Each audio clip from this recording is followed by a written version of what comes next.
नमस्ते। आज अपनी बात को आगे बढ़ाएंगे और हम बात करेंगे कि संवेगों के विकास में अधिगम और परिपक्वता का क्या महत्व होता है। बच्चों, यहाँ जो खास बात ध्यान देने की है कि संवेगों के विकास पर आनुवंशिकता का तो अपना असर दिखाई देता ही है, लेकिन परिपक्वता यानी कि मैच्योरिटी और अधिगम अर्थात लर्निंग का भी विशेष महत्व है।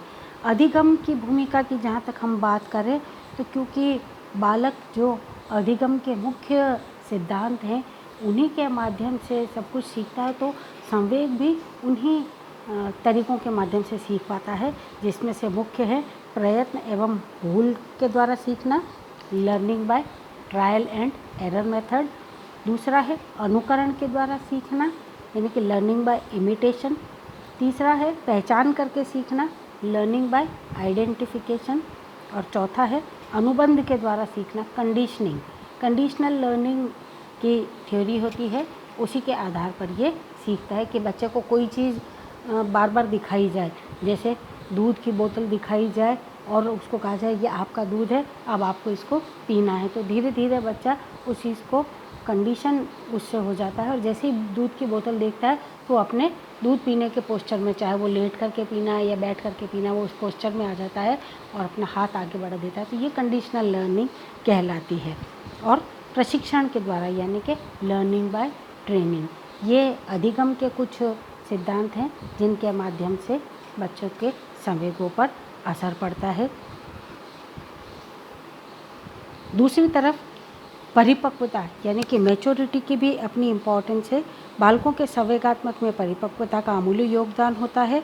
उम्र बढ़ने के साथ साथ जैसे जैसे उसके मस्तिष्क और अंतःस्रावी ग्रंथियों का विकास होता जाता है, अंतःस्रावी ग्रंथियों के विकास एवं इनके पर्याप्त मात्रा में स्त्रवण से संवेगों के विकास में मदद मिलती है। एड्रेनलिन ग्लैंड की इसमें महत्वपूर्ण भूमिका होती है। जन्म के कुछ समय बाद ही एड्रिनल ग्रंथि का आकार अत्यंत ही छोटा होता है,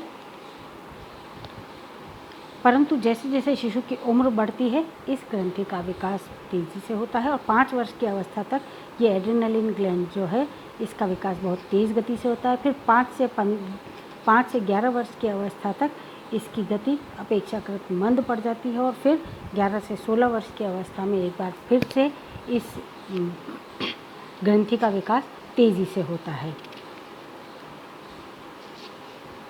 खास तौर से जॉन्स ने एक अध्ययन किया था, उसके अंतर्गत संवेगात्मक विकास में परिपक्वता के महत्व पर उन्होंने विशेष अध्ययन किया, जिसमें भिन्न भिन्न आयु के बालकों को कमरे में रखकर उनके सामने सांप छोड़ करके भय उत्पन्न किया गया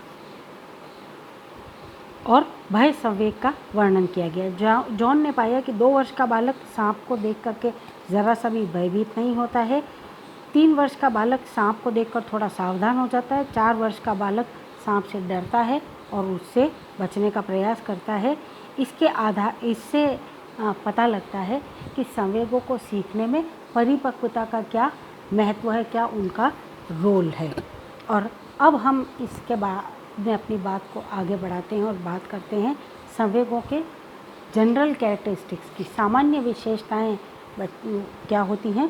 तो एक तो यह है कि प्रत्येक प्राणी में संवेग पाए जाते हैं, यानी कि कोई भी व्यक्ति हम दुनिया में ऐसा नहीं देखेंगे जो इमोशनलेस हो, यानी कि सभी में चाहे कम चाहे ज़्यादा मात्रा में संवेग पाए जरूर जाते हैं।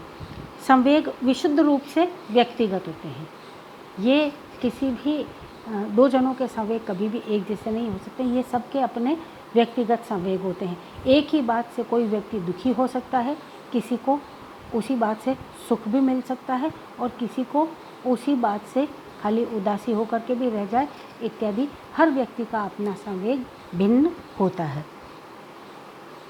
एक ही समय एक ही परिस्थिति में किसी 2 व्यक्तियों के संवेगों में समानता नहीं होती। एक व्यक्ति जहाँ दुख से व्याकुल हो जाए वहीं हो सकता है दूसरा खुशी से झूमने लगे। फिर संवेगात्मक तनाव की स्थिति में व्यक्ति को सोचने, समझने, स्मरण करने, तर्क करने, ध्यान लगाने और विचार प्रक्रिया इत्यादि का ह्रास हो जाता है, यानी कि वो कमज़ोर पड़ जाती है, खत्म हो जाती है। फलस्वरूप व्यक्ति की मानसिक क्रियाओं पर विपरीत प्रभाव उसका पड़ता है। फिर बालक हो या वृद्ध, जीवन के सभी मोड़ पर, उम्र के सभी पड़ावों पर संवेगों की अनुभूति हर व्यक्ति को होती है और इसीलिए आप कहते हैं कि संवेगों में व्यापकता का गुण पाया जाता है, सर्वत्र व्याप्त है। ऐसा नहीं हो सकता कि किसी पर्टिकुलर एरिया के लोगों में संवेग नहीं है, किसी जगह के लोगों में संवेग ही संवेग पाए जाए। संवेग कम या ज़्यादा मौजूद हर एक में होते हैं। फिर संवेगों की प्रकृति अस्थायी या स्थायी दोनों ही तरह से हो सकती है, टेम्पररी या परमानेंट हो सकता है। कोई व्यक्ति छोटी छोटी बातों में जल्दी जल्दी खुश हो जाता है और कोई व्यक्ति छोटी छोटी सी बातों में जल्दी जल्दी दुखी हो जाता है। तो प्रकृति कैसी भी हो सकती है। संवेगों की उत्पत्ति जो है वो आंतरिक एवं बाहरी कारण दोनों से ही हो सकती है, या तो स्टिमुलस भीतर से आए या बाहर वातावरण से मिले। इसके लिए किसी भी घटना, वस्तु, व्यक्ति या परिस्थिति जिम्मेदार होती है। अपने आप बैठे हुए संवेग नहीं आ सकता। संवेग के लिए हमेशा कोई ना कोई स्टिमुलस होता है। वो स्टिमुलस हो सकता है अंदर से आ जाए। अंदर से कैसे? वो मेमोरी से होता है, या कोई घटना घट जाए, कोई बात सुन ले, यानी कि कोई ना कोई स्टिमुलेशन का, उद्दीपक का कारण जरूर से इसमें होता है। फिर संवेगों का प्रकटीकरण जो है वो व्यक्ति के चेहरे पर स्पष्ट रूप से दिखाई देता है, चाहे वो सुख के संवेग हों या दुख से संबंधित हों। और संवेगों का स्वरूप मानव व्यवहार के रूप में परिलक्षित होता है। हमारा व्यवहार बताता है कि हम किस तरह के संवेग से गुजर रहे हैं। और व्यक्ति के मन एवं शरीर का इन संवेगों से गहरा रिश्ता नाता होता है।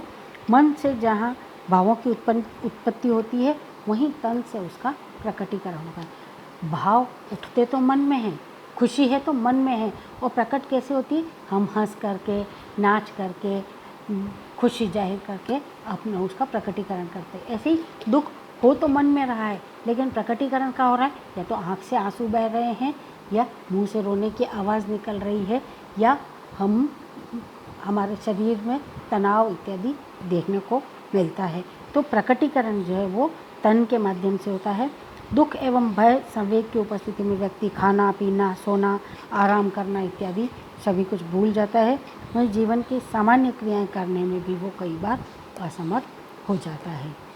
और फिर आता है, प्रत्येक व्यक्ति अपने अपने ढंग से संवेगों को व्यक्त करता है। कुछ लोग संवेगों के प्रति काफ़ी संवेदनशील होते हैं, तो कुछ लोग एकदम मस्त मौला तरह के होते हैं।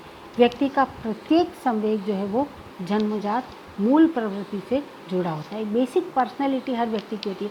कोई व्यक्ति होता है हर छोटी छोटी बात पर उसको रोना आएगा, चिड़चिड़ापन रहेगा, यानी कि उसमें नकारात्मक संवेग ज़्यादा है। कुछ व्यक्ति ऐसे हो सकते हैं जो छोटी मोटी बातों पर तो गौर ही नहीं करते, वो हमेशा मस्त रहते हैं, प्रसन्न रहते हैं, और कोई भी बात आसानी से उनको तकलीफ़ में नहीं डालती है। ये तो हमने बात की कुछ जो सामान्य कैरेक्टरिस्टिक्स हैं उनकी। अब हम स्पेसिफिकली बच्चों के संवेगों की बात करते हैं कि बालकों के संवेगों की क्या विशेषता होती है। अधिगम, परिपक्वता और अनुभव के प्रभाव के कारण बालकों एवं प्रौढ़ों के संवेगों में काफ़ी अंतर होता है। बालक जिन संवेगों को आसानी से व्यक्त कर देते हैं, प्रौढ़ उन्हीं संवेगों को अपने अंदर ही छिपा लेते हैं और दूसरों के सामने ठीक से प्रकट भी नहीं कर पाते। इसका मुख्य कारण प्रौढ़ों के जो संवेग होते हैं वो पूर्ण विकसित अवस्था में होते हैं और बालकों के विकासशील अवस्था में पाए जाते हैं। कुछ जो खास विशेषताएं हैं बच्चों के संवेगों की, बालकों के संवेगों की, उनमें सबसे पहला है बालकों के संवेग तीव्र होते हैं। Children's emotion are intense. उनमें बहुत तीव्रता और उग्रता होती है क्योंकि उनका अपने संवेगों पर नियंत्रण नहीं होता है। मानसिक अपरिपक्वता एवं अनुभव की कमी के कारण बालक सोचने समझने में असमर्थ होता है और संवेगों का प्रदर्शन तीव्र ढंग से या अनुचित ढंग से भी कर देता है। यही कारण है कि बच्चा बात बात पर रूठ जाता है या तीव्रता के साथ संवेगों का प्रदर्शन करता है। जैसे क्रोध आने पर एकदम चीज़ों को तोड़ने फोड़ने लगेगा, आवेश में आ जाएगा, हाथ पैर पटकने लगेगा, खुद ज़मीन पर लोटने पोटने लगता है इत्यादि। इसी तरह से खुशी और हर्ष की उपस्थिति में ज़ोर ज़ोर से खिलखिला के हंसने लगता है, उछलने कूदने लगता है, ताली बजाता है इत्यादि, और तरह तरह की आवाज़ों के साथ में भी अपनी खुशी को अभिव्यक्त कर सकता है। जैसे जैसे उम्र बढ़ती है उसमें परिपक्वता आती जाती है और वो ये समझने लगता है कि इन संवेगों का तीव्र प्रदर्शन जो है वो उचित एवं प्रशंसनीय नहीं है, अतः वह अब सोच समझ करके अपने संवेगों का प्रदर्शन करता है। फिर दूसरा है कि बालकों के संवेग जो हैं वो बहुत क्षणिक होते हैं, यानी कि कम समय के लिए आते हैं। अगर बच्चा किसी बात के लिए रो भी रहा है तो भी वो थोड़ी सी ही देर रोएगा और तुरंत ही उस बात को वापस भूल भी जाता है। और अगर हंस रहा है तो ऐसा नहीं कि अब बस वो हंसता ही रहेगा, वो किसी भी समय वापस रोना भी चालू कर सकता है, यानी कि उसके संवेग जो है वो ज़्यादा लंबे समय तक एक सरीखे नहीं रहते हैं। बालकों के संवेगों का क्षणिक होने का प्रमुख कारण है उसके अनुभव, बौद्धिक योग्यता एवं मानसिक परिपक्वता में कमी का होना। इसी कारण बालक जो है वो संवेगात्मक परिस्थितियों एवं विषय की गंभीरता के बारे में ज़्यादा सोच नहीं पाता है। और फिर बात आती है कि बालकों के जो ये संवेग हैं ये पुनः पुनः प्रकट होते हैं।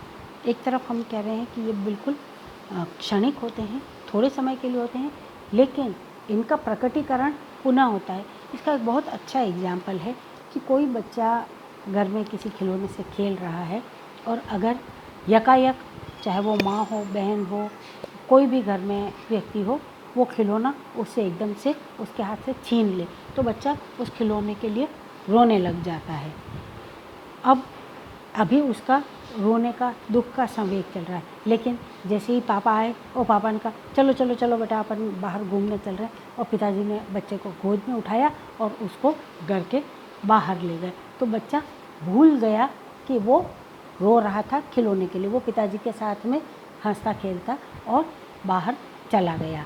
लेकिन जैसे ही 5-10 मिनट बाद में वो घूम करके घर में आएगा, अच्छा सा हंसता खेलता आया है, गया था, रोता हुआ गया था, हंसता हुआ आ रहा है, लेकिन घर में आते ही जैसे ही माँ की शक्ल देखे या उस अपने सिबलिंग, अपने भाई या बहन की शक्ल देखे जिसने खिलौना छीना था, तो उसको वो ये बात याद आ जाती है कि मेरा खिलौना इसने लिया था, और वो पुनः रोना चालू कर देता है। तो ये बार बार उन संवेगों की अभिव्यक्ति भी इसमें देखने को मिलती है। बालकों के संवेग जो है वो पुनः पुनः प्रकट होते हैं। और फिर बात आती है बालकों के संवेग जो है वो शारीरिक क्रियाओं से संबंधित होते हैं। शारीरिक क्रियाओं से संबंधित होने का मतलब, जैसे कि हमने अभी बात की कि अगर बच्चा खुश है तो वो ज़ोर ज़ोर से हंसेगा, उछलना कूदना, नाचना, इधर उधर दौड़ना, मतलब ऐसी अप्रत्याशित गतिविधियां वो करता है जो सामान्य समय में नहीं करता। इसी तरह से अगर उसको क्रोध है या दुख है तो वो ज़ोर ज़ोर से रोना, आंसू बहाना, अपने हाथ पैर पटकना, गुस्सा करना, इधर उधर सामानों को फेंकना, घर में चाहे बड़े हैं चाहे छोटे, जो भी सामने आ रहा है उसको मारना इत्यादि। कोई भी, यहाँ तक कि अपना सिर भी ज़मीन पर पटक सकता है या ज़मीन पर लोट करके और अपने हाथ पैरों को चला सकता है। तो उसके जो संवेग है वो शारीरिक क्रियाओं से ज़्यादा संबंधित होते हैं।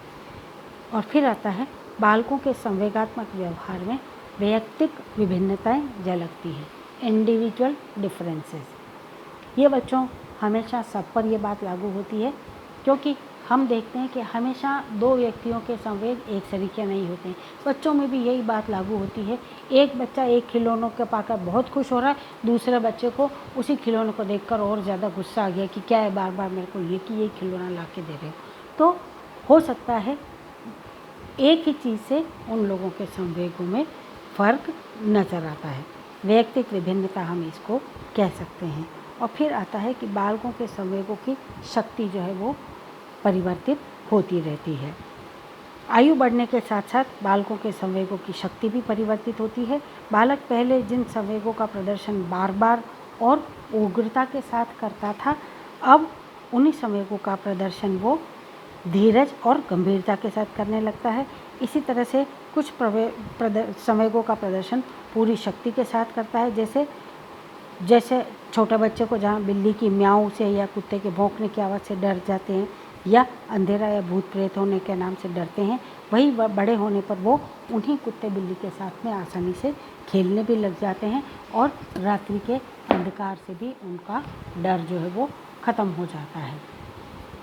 और फिर बात आती है कि बालकों के संवेगात्मक व्यवहार को आसानी से पहचाना जा सकता है।